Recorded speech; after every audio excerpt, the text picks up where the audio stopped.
Hello everyone, my name is Marianna Tsionki and I'm the curator of Meteorological Mobilities. So this thinking is part of a larger research trajectory for me. I have been working on issues of globalization, climate change and humanity's post-industrial relationship with nature and its resources for the last 10 years. Through my curatorial practice, but also my writing and more recently my PhD, which I'm currently finalizing. So it started with my MA, during which I developed a better understanding of the ecological movement back in the 70s and the role of artistic practice within it, while creating a comparison with today's environmental circumstances and the way that, again, artistic and curatorial practices are participating in this discourse.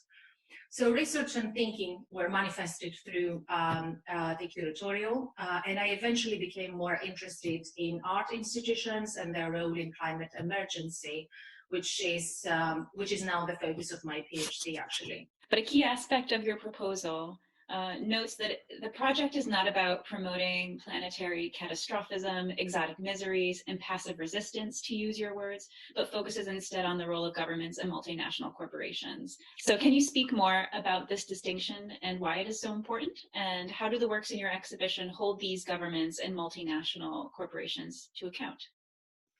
Yeah, it is a very important element of the argument. I have been observing environmental exhibitions for the last couple of years, and it is, of course, important that climate emergency has become popular within curatorial and institutional practice. However, I feel that the situation at this point requires more than raising awareness. In this way, what I wanted to avoid in this particular exhibition was to further deepen the separation between the observer and the observed, and in this case, a visitor of the exhibition and the community at risk in a distant geography.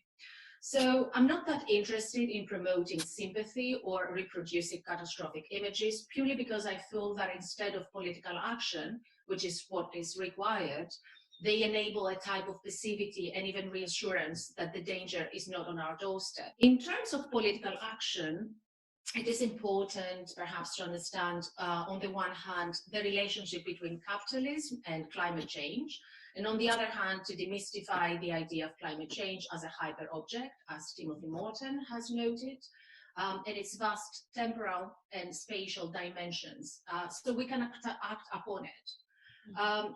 For this reason, I felt that the connection with ancient civilizations and their ability to adapt was quite important, showing that climate migration is not a new phenomenon, and perhaps there is something there that we can learn from. In terms of the works in the exhibition, I think that in relation to the previous point, it's very much what MAP Office are proposing through their work. And the focus on indigenous knowledge. We should recognize, of course, that this also requires a different understanding of our interaction with the natural environment. Some of these links are not easy to establish, as they aren't very often present in the majority of discussions around climate emergency. And this is where the importance of these projects lie, in visualizing those interconnections. And I'm thinking of the Kivalina project, for example, with the communities suing the 24 largest oil and gas corporations in the world back in 2006, maintaining that the corporations should be held accountable for the consequences of greenhouse gas emissions and contribute to the community's relocation costs. In a similar way, Amy's work, Amy Bolking, and the People's Archive on Sinking and Melting, acts also as a symbol of collective political action, but also as a documentation of the geopolitics of climate change and the numerous spatial transformations around the world. Ursula Biermann, with her film essay, Deep Weather, has very poetically created connections between the uncontrolled, profit-driven extraction of fossil fuel in northern Canada and the rising sea levels in the Bangladeshi delta, while she's highlighting its impact to local communities.